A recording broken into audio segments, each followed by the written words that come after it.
Hi, this is Tanya Rooney with Tribe Builders, and I'm excited to bring you my guest today. So I met this lady. Her name is Jodie Odlin, and she is one of my favorite people, especially in the hospitality world. So I met her because I was thinking about like writing some stuff about a book. Like I literally, it was about author stuff. And one of my other friends in a mastermind, her name is Stacy, was like, "Oh, you got to talk to Jodie. You know, she did this book for me, and it's called a co-authored book. So that means there's 20 or 30 people in the book, and she could probably answer your questions about books." So Jodie was kind enough to hop on a Zoom with me, and oh my word, like the sparks flew in this magical little way, and it felt like a Hallmark movie. And the fact that we talked for my gosh, I bet we talked for like 2 hours, and now the same stuff happens. We literally talk every couple of months, and we mean to be talking about maybe some business stuff that might only take like 15 minutes or 20 minutes. We will talk for 2.5 hours. We'll realize at the end, oh crap, we haven't even started talking about the business stuff. So this is the kind of human that you get to hear about today. Without further ado, Jodie Odlin. Hi. Jodie, can you tell people um, tell people what's going on with you? So what's going on with me? So yes, you're right. We met over discussions about a book, which we still are yet to do. Mrs. Rooney. We connected again at a conference in Nashville, and I don't know, as you say, sparks flew. We did have an instant connection there somehow, and we have spoken about many topics, right?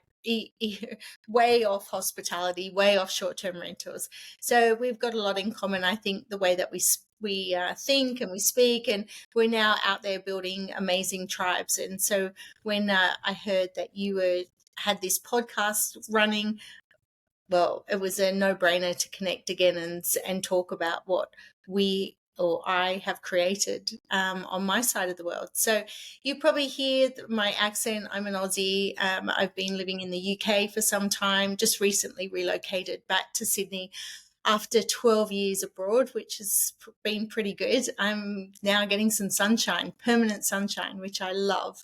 And it's nice being back. But in that meantime, I've been building an amazing tribe of short-term rental people through, like you said, co-authoring a book. And it's been fantastic. So Jodie, tell me what a co-authored book is if somebody doesn't understand what that looks like. Yeah, sure. So a co-authored book is bringing together a group of people who would like to write about a particular topic, and everybody writes a chapter. This is the one that you're in, Hospitable Hosts. So Yes. how this one came about is I started connecting with people online through COVID, and then started to go to conferences.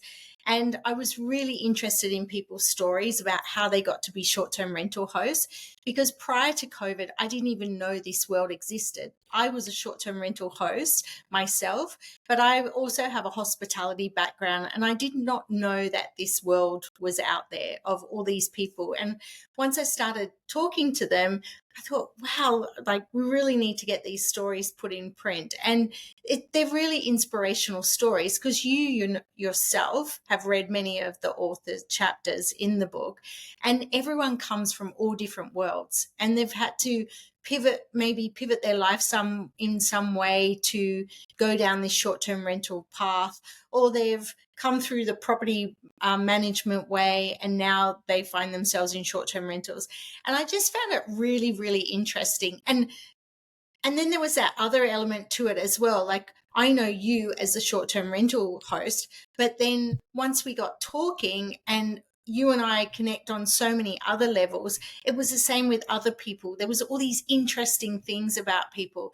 And so I gave them a platform to write their story of how they got to be in the world of short-term rentals. And then they shared some tips and ideas for new hosts or current hosts, how to be good at hospitality. And from there, the group of people came together to write, and we did training sessions on all different aspects of putting the book together. And from that, we built an amazing community.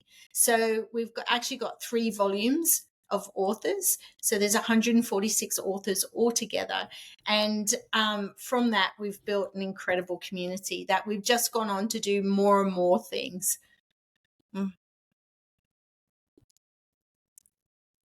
It's a delay. That's so awesome. I love everything about this because obviously this is the reason I found you.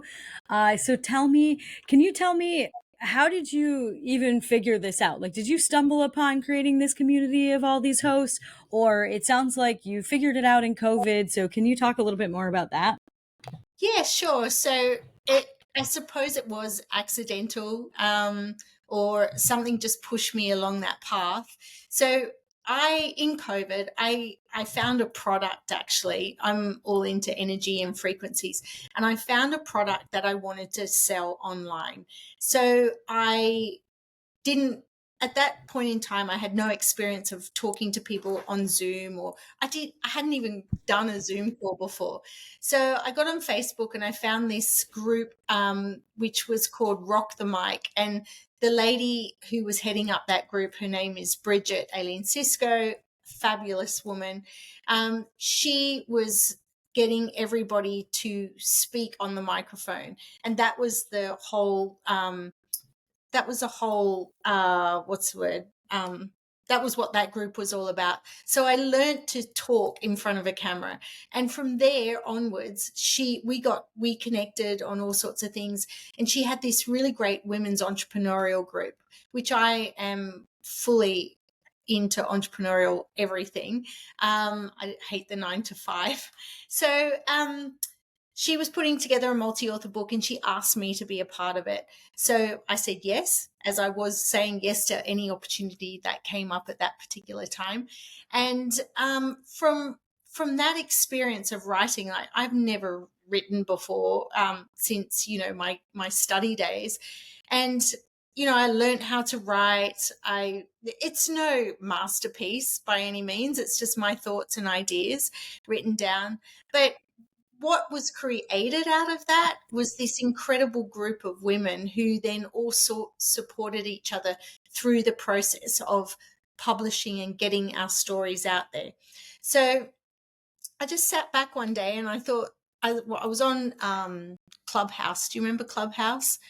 I was on Clubhouse, which was an app Yes. that was very, very popular.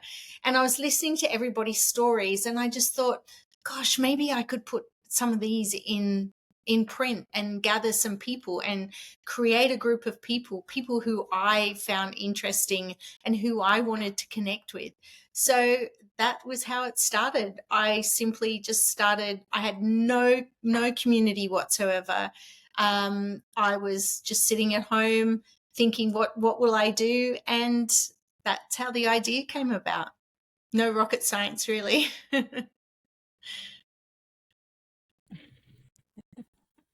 That's so awesome. But now you find yourself at the head of a group of people. And it seems to me like you might even call yourself an introvert of some kind, because you, don't necessarily always want to be the lead face on everything. So can you tell me what that's like? Because I mean, truly, you're on book 3, at least of Hospitable Hosts, but you've done other books as well. And every single book has anywhere from 30 to 40 people in it. So now you have this community that you built of over 120 or 150 people, kind Yeah. of looking to you for some leadership, or just, to create the space, the container for everybody to hang out in. Can you talk about like what that looks like, and how that feels and how you deal with it?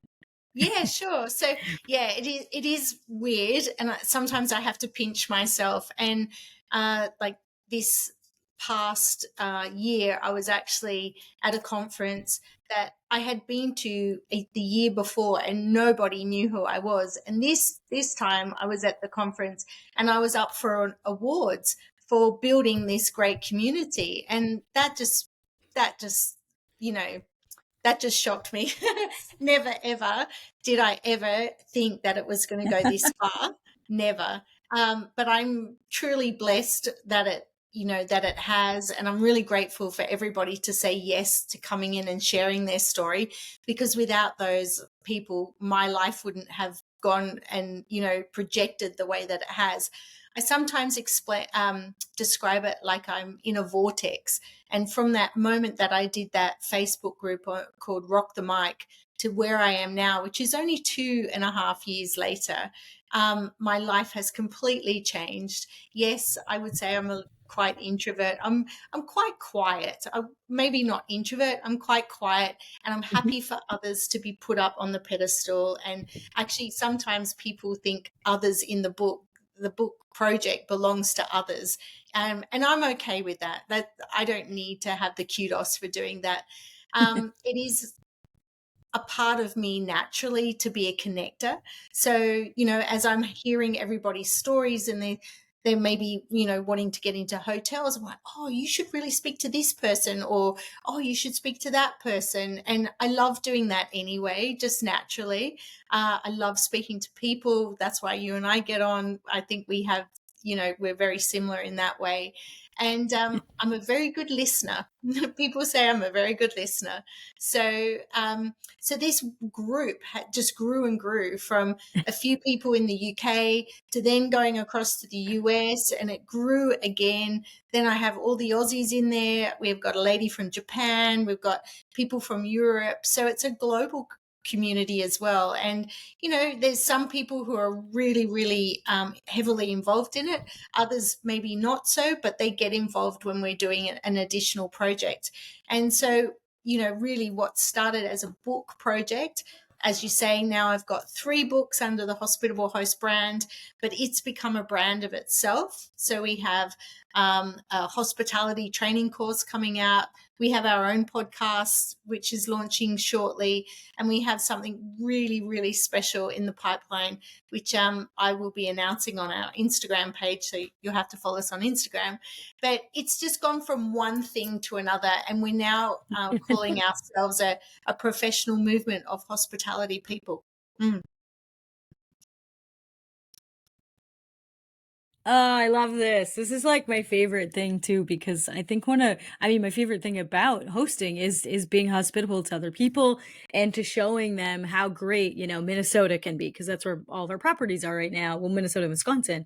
And it's just so fun to see other people like me that get to be excited about this thing, and that it's not like, it's not like these trashy landlords that people sometimes depict us to be. Or, I saw something on the internet the other day of somebody complaining that, they were paying their cleaner not very much. They were trying to figure out how to navigate that, and somebody else decided to take that post and pick on them and make it viral to say these people won't pay these people living wages and stuff like that. And it's like, that's not necessarily what the hospitality, like, Airbnb and VRBO and this whole entire direct booking, like all of these short-term rentals, this movement is about more than us just making money. Like, a lot of people are out there that aren't just in it to make money. They're in it to actually be hospitable and to talk to other people. And then finding other people, it's like you just find your band of weirdos, and it's and I'm not saying we're weirdos, but it's just, you're like, it's the easiest way to like relate it to.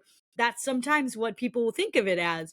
And I think it's so fun to be able to do that. And I appreciate the communities you've built, because I've met a lot of people in your group just because, we all like the same thing. So it's really, really fun to be able to see that happen and watch it grow. So can you now tell me, so I bet you started this and had some self-limiting beliefs, and now I don't think you're at the top of your mountain by any means. You're at like one of the summits or something, but you're not all the way at the top. Can you tell me, like, do you have self-limiting beliefs still, even though you've built this big, huge thing? And like, what do those look like, and how do you get over them? Yeah. Oh God. Yeah, of course. When I first started, everything starts with an idea, but it's whether you're going to action it or not, whether it's going to come to something. Everyone's got ideas, but you just got to step over that line. So what it took for me was I paid a huge sum of money to a publisher in the US who was going to publish this book. And so for me, it had to work. I had a couple of people say to me, "Oh, you're never going to do it. You're never going to do it." And I thought, do you know what? I'm going to show you. I'm going to do it. And one of the things I really wanted to do as well was my kids. I've got 3 kids. They've always seen me as mum. I've had plenty of businesses. I've done lots of things while they were growing up. I was always doing something, but I wanted them to see me more than just mum. And just show them that they could do anything that they wanted to do as well, because they were getting into their early teens. And I just really wanted to show them, like, you could be any age, you could come from any background.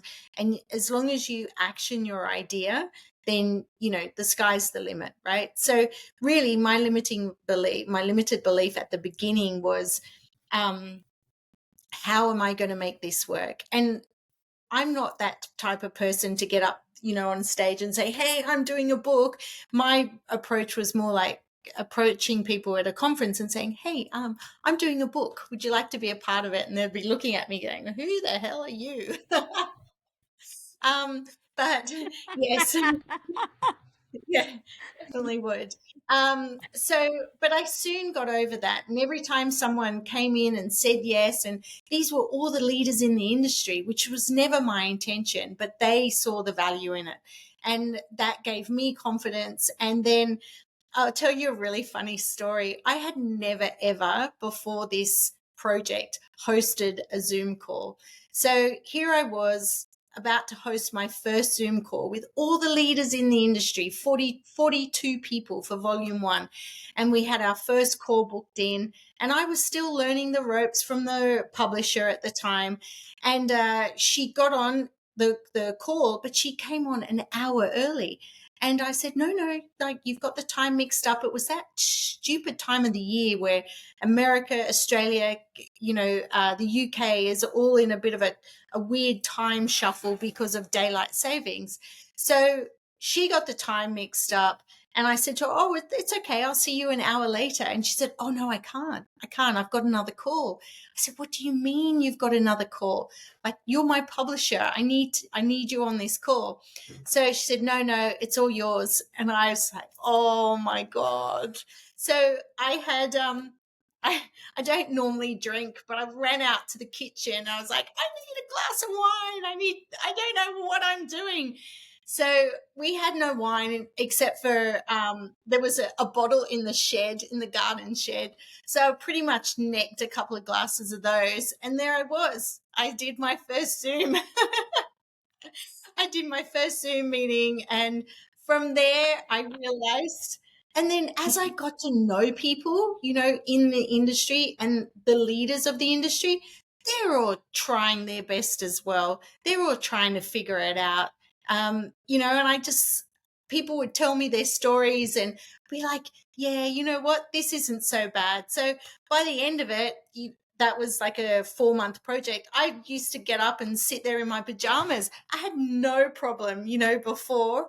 I was worried about my appearance and was I going to say the right thing? And I just learned to be myself, and that attracted the right people. And I do believe part of the success of this project was that I worked with the right people, and they were all people like me, and they shared the same vision. So that's just a bit of a funny story, but limited belief. I don't have it now. I help other people publish books. And I had one lady say to me, "So what's the risk analysis? Like, do we need to do a risk analysis?" And I said, there is no risk. We just work until we get it done, and we work until it's successful. So I've got many, many projects going on. I've got a short-term rental business as well. I've moved back to the other side of the world, and trying to set up my life again. So there's been a lot of things going on. But if you can get over the fact that, these limited beliefs that we have about ourselves, if you can be open enough to speak your truth, you'll find that there's everybody out there is just like you. They're just trying to do their best. They're just trying to work it out. And when they have their successes, they celebrate those. And, when you are in a community like this one, Tanya, it's great, right? We all celebrate together. So That's what I would say. Just kind of knock that thing off your shoulder, whatever it may be.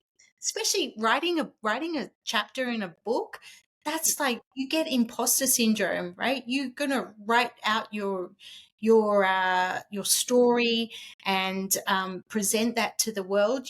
You know, you go through this whole series of emotions. Is the story good enough? You know, why would somebody want to read my story? I've seen it all, and I've supported 146 authors through it. But yeah, you just got to knock that off. We're all human and we're all normal. Most of us, anyway.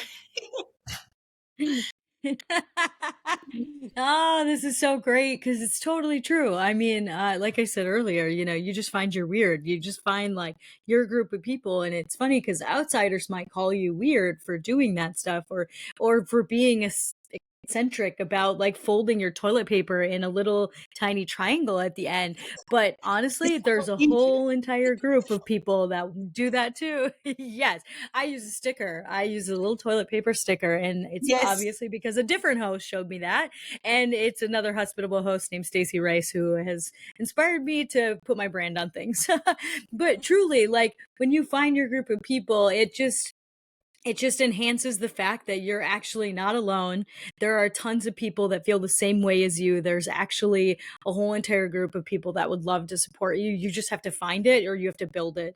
And that's, the whole entire premise of tribe builders is you need to your people are out there. You just need to find them, and then you just share all the crazy things, and you'd be surprised at how supportive people want to be that are going through these things too. Yeah, absolutely. And being an Yeah. entrepreneur, as you know, like that can be pretty lonely. You know, you're just doing your own thing all the time. And now, we have outsourcing and so on where you can build build a virtual team, but it's so different to being in a community where, people are really, really caring and want to be able to help you. I think I think as humans, we all want that.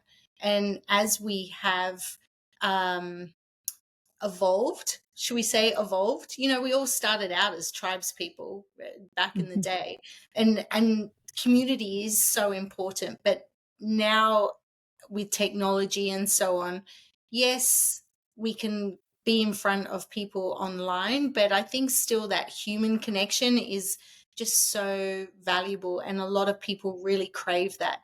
You've only got to look at when people go to these conferences now, short-term rental conferences, it's pretty much the same people that go, right? And do we go to listen to the speakers, or do we go to connect and network, as we call it in the professional world? We go to catch up with our friends. Like, this community of hospitable hosts, a lot of them are really, I can say, are really close friends now. We've done all sorts of things, traveled the world, been at different conferences. We just had a retreat last month in San Diego, which was awesome, and we got to connect at even a different level. There was a group of us that attended that. So I think community is so important for all areas of your life, whether it's business, motherhood, like that's another one. When you've got children, you want to connect with people. If you're a dog lover and you connect with other dog lovers, whatever it may be, maybe when you're a grandparent, you connect with other grandparents. But I do believe it's really important. And sharing stories just is a general progression into a community, I think. Mm. Yeah, I think that's absolutely beautiful and completely right on. Like it's so interesting. I'm not even a mom, but I'm part of a mom's Facebook group because those are usually people that I want to work for me because they're freaking fierce and amazing. Yes. And I've just noticed like the way that people can lift each other up when you join a group. Like, I mean, not everybody has a 4-year-old kid, but other people that have 4-year-old kids, they want to tell you how they've hacked their way to success, or a 15-year-old kid, or a 19-year-old kid, or a 25-year-old kid. Like, I mean, truly, when you're connecting with other people, you realize you're not alone, and you realize like this stuff happens to more than just you. I talk to business owners constantly about like, I feel like I need to sell everything because they think that's truly like that they're an anomaly, that, oh my God, this person trashed this and this person did this and this person quit. These are all like normal business things that happen all the time. And when you can find somebody to relate to about things like this, whether it is in motherhood, sports, any kind of community building, this stuff is pertinent, to network about, to talk to other people about. So it's awesome to hear that. Can you tell me, I would really like to know, you created this community that you did not set out to create. It created like, I feel like you even have told me it spread like wildfire in ways that you never even expected. Can you tell me some cool things that you were like, whoa, like that just happened? Like watching maybe, other people's relationships within your community, or just like what cool things were not intentional but still happened that you've noticed? Oh my gosh. Yeah, just even being a published author for a lot of people has been a dream since they were a little girl.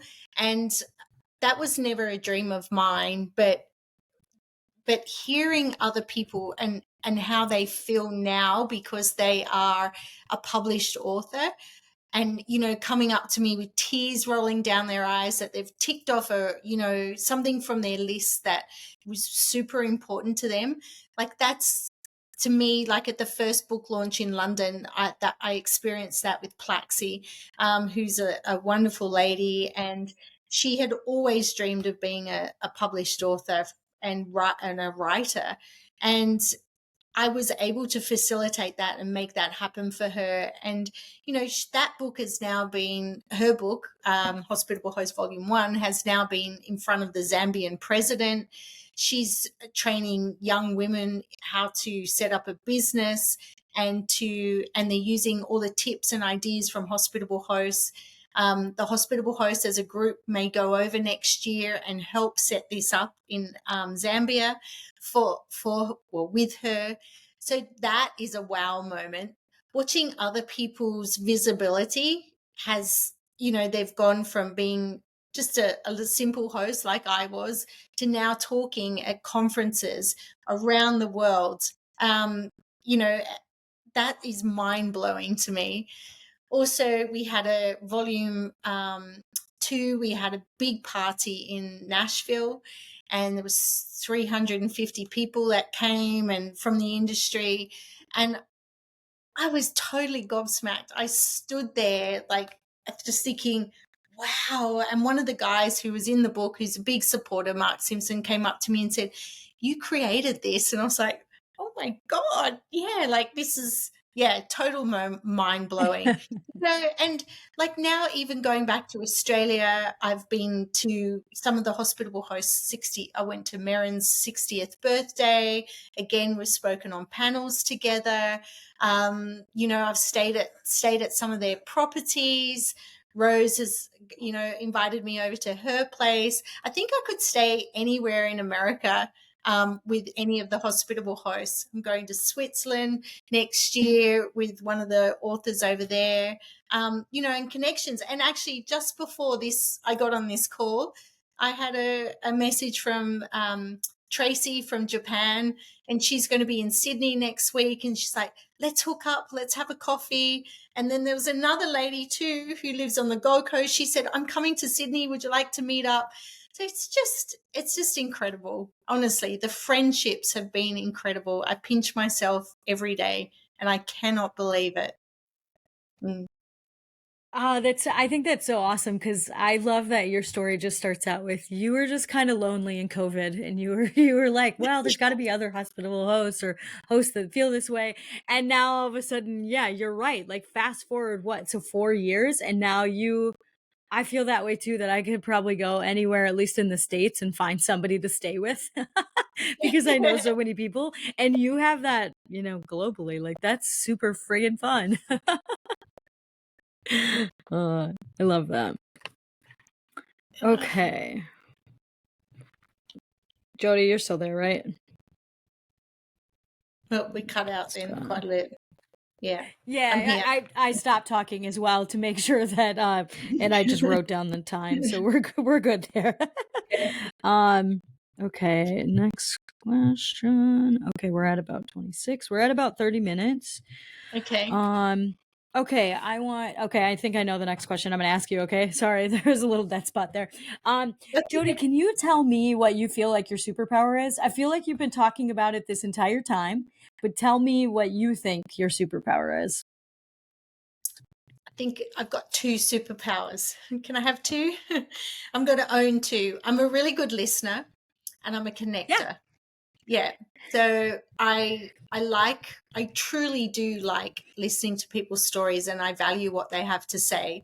But I just have this, I don't know, it's part of my energy. I think I can sit down at a bus stop and people will come up and sit next to me and tell me their whole life story or their problems or, how they are today or, I just have that thing. There's something there, which I'm very grateful to have because I then can build those connections.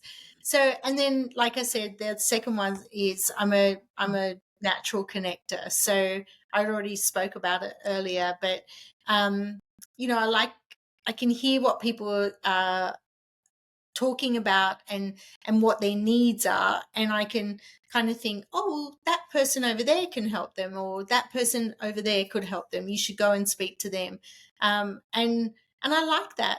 I really like it. I like human connection. I'm not someone that.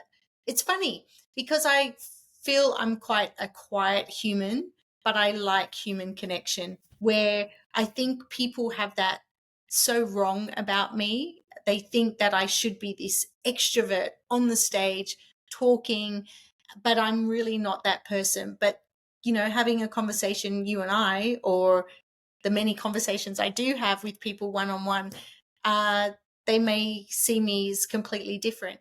And they see me as, I think people see me as a bit of a pushover, but believe me, I'm not. um, you don't kind of you don't get to be successful in something with allowing everybody to walk over you. But what I do is I'm quite happy to stand back and just listen and see which parts I'm going to pick up and which parts I'm just going to, push out. So, as I said, I'm all about energy and frequencies, and I understand that it's all energy. It just comes in. I can keep it if I want to and center it, or I just let it go. Mm. Oh, I love that. That's so friggin' awesome. And it's totally true. Like, even having you talk, it's just like, I said the word introvert, but you're not introverted. You're like a quiet extrovert, which is a very interesting thing, especially since it's the opposite of me, because I'm a loud extrovert. But I love that you know yourself well enough to, figure this stuff out too, though, because you really lean into what you're good at, and I think that's one of the coolest things about you is you kind of know better, and you've gone through lots of iterations of probably yourself over the years, and now you know how to harness it, so it's It's fun to watch. age too. It's age. Can you You, tell me what you feel like your yeah, yeah, definitely. uh can you tell me what you feel like your biggest miss has been? my biggest miss. I wish I had maybe realized this about myself earlier than I did. So I wish I had the confidence to be able to do what I'm doing now when I was younger, because I listen to everybody's stories now and they're like you, they're your age, right? And I am totally blown away with how people are these days, like younger people are. And like even my own children, you just have, I would imagine it's because of the internet and so on. There is so much knowledge out there now. There's so much that you can absorb. And if you want to become successful, just grab hold of it and run with something. Where back in my day, I sound so old now. We didn't have all those we didn't have all those choices and all that information at the tip of our fingers. Like look at what happened before. We were having internet connection problems. So you just jump onto Google, and Google it and find the solution. So I wish I was me now, but a bit younger. That would be what I think. But it's okay. But again, you're never too old. I love that. Old to start. You're never too young to start. Just start, right? Just start. People my age are retiring, and that's awesome. But I'm just starting. I just like, no, I'm just starting. Oh, that's super cool. It's like a new, like we can. Well, and we can start whenever we want, honestly. Like I think about that, and I think all the time, I'm like, my dad has a bad back and he doesn't want to get back surgery, and he's had a bad back since I've been a little kid. So, I know he's had a bad back for 25 years, and I think about it and I'm like, you're statistically going to live at least another 10 to 15 years. Like, just like start a new life with a new back. Or like, I mean, it's the same thing with business. Like there's so many cool things out there that you can do, and you can do them. Like I talked to somebody yesterday that I did a podcast with. She has only been doing, like, she scaled 7 businesses within 7 years. Like she's been doing business a little bit longer, but truly she has built 7 businesses since 2017, and she has 80 people working for her, and she is freaking awesome. And she didn't, I mean, she just started it one day kind of thing. So I feel like everybody, wants to wait or wants to maybe someday, or no, I'm too old for that. It's like you could change your entire life in a year, let alone like if you have 10, like Exactly. you could go back to school and get that master's degree that you've been talking about for 20 years. Like any of this stuff is totally doable. Like you just have to make the decision and just fucking do it. And then surround yourself with people that are doing it, because then they'll help you get there faster. Yeah, exactly. Just do it. Like I don't get the whole, oh, I'll start it next year, New Year's resolution and all that sort of stuff. We're now in mid-August. There's a lot you can do between mid-August and the 1st of January. And actually a lot of people, they slow down towards the end of the year, right? They go, oh no, we'll start it next year. But in that month of December, there is so much that you could do and achieve and build and grow, whether it's your business or whether it's you personally, whether it's a health goal or a business goal, whatever it may be. There is a lot you can do in 28 days, right? So, just get up in the morning. It's all about mindset. Get up in the morning, make your bed. This is what I do. Make my bed, do a meditation, take the dog for a walk. Then I'm out, and then I've started. Sit down, and then I do what I have to do. Obviously, there's a lot of other things that fire at me. I've got guests as well, and staff, and issues, and boilers that break down, and plumbing that doesn't work, and all of those wonderful things as short-term rental hosts. But I think if you have a plan, or a lot of people like to break it down into chunks, we're going to do this on this day, that on that day, or this on for this hour, that for that hour. You've got to, plan, do a little bit of planning each night before is what I do. And it seems to work. I still do have an ever growing to-do list. I never get to the end of it, because as I'm ticking things off, there's more and more going on. So, that's life. Just reside to the fact that that is life. You will never get to the end of your to-do list. And if you do, can you show me how? Mine will be when it's I'm totally dead. true. It is never ending. Like Mine will be when I'm dead. Like my to-do list will finish when I'm dead. It'll still have stuff on it though too. Oh, I love that. Yeah. So, can you tell me what do you feel like your biggest win has been? And it can be personal, professional, I don't really care. Just tell me what a big win has been. My biggest win, and the most special to me, is my family. I have a family of 3 children, and I believe I've put my heart and soul into being the best mum that I can be. for them. And they have grown up to be 3 very decent human beings. And so I could sit back and say that I've done my job there. Totally. I've just spent the weekend with them. I'm over in the UK at the moment, just sorting out some stuff with my business. But and I've got 2 boys here, and now my daughter is in Sydney with me. But I can sit back and I can get on that plane just knowing that they're decent, they're really good humans, and that to me is my biggest win. I know that they've got their whole life planned out for them their own way, but I can sit back and go, yeah, they're decent people. They're not assholes. No, that's awesome because I've met your kids. I've met at least one of your kids. I don't know if I've met all of them, but I Yeah. totally agree. By the way, like I know the son that I've spent a little bit of time with is a pretty cool kid. So that's awesome. I love that.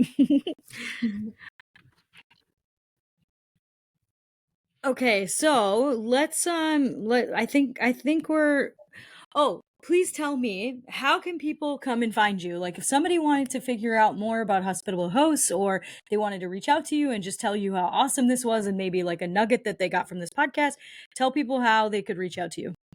Yeah, sure. So the main way is through my Instagram page, which is the Hospitable Hosts Instagram page. We promote everything that we're doing within the organization or within the group on that. And then we also have a website, but the website is currently under construction. It's just hospitablehost.com. We're always evolving. The Hospitable Host community and the movement and the brand itself is always expanding. So it's always getting extra bits put on it, the website. But so the Instagram is probably the best way. Or you can just reach out to me on email. My email is jodie@hospitablehosts.com. And I would be happy to connect with any of you. If you're a short-term rental host or even in another industry that you would like to share your story and even build a community. Tanya and I have had a conversation about getting people like I did into a book project, and then they share their story, and then from there you have a tribe already.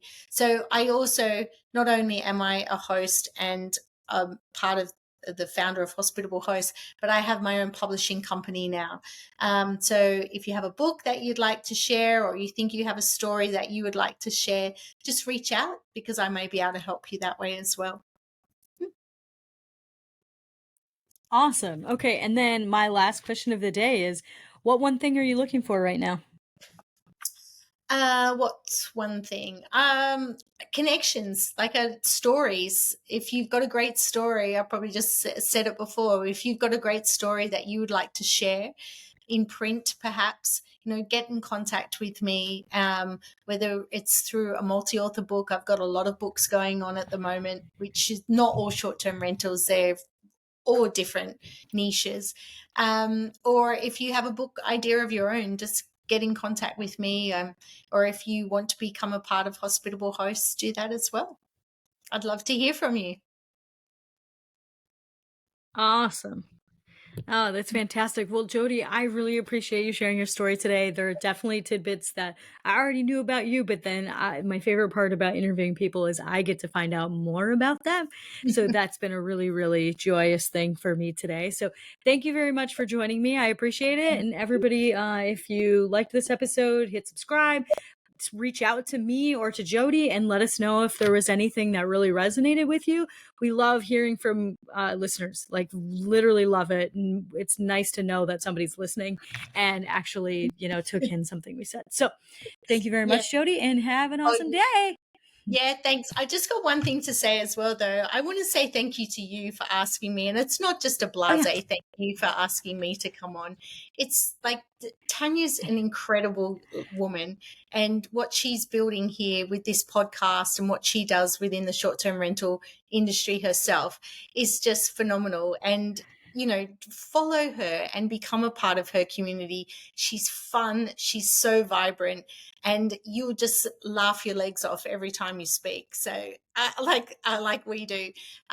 So yeah, I honestly, a heartfelt thanks to you for asking me to be a part of this, because I really do appreciate it. Yeah, of course. Thank you. I love that you're part of my community. Like I only know the most awesome people is what I tell people all the time. I'm like, I have the coolest friends. And I'm really happy to be able to say you're part of that group. So heck Yeah. yeah. Heck yeah. All right. Thanks, All Jodie. right. Okay. Thanks a lot. Bye.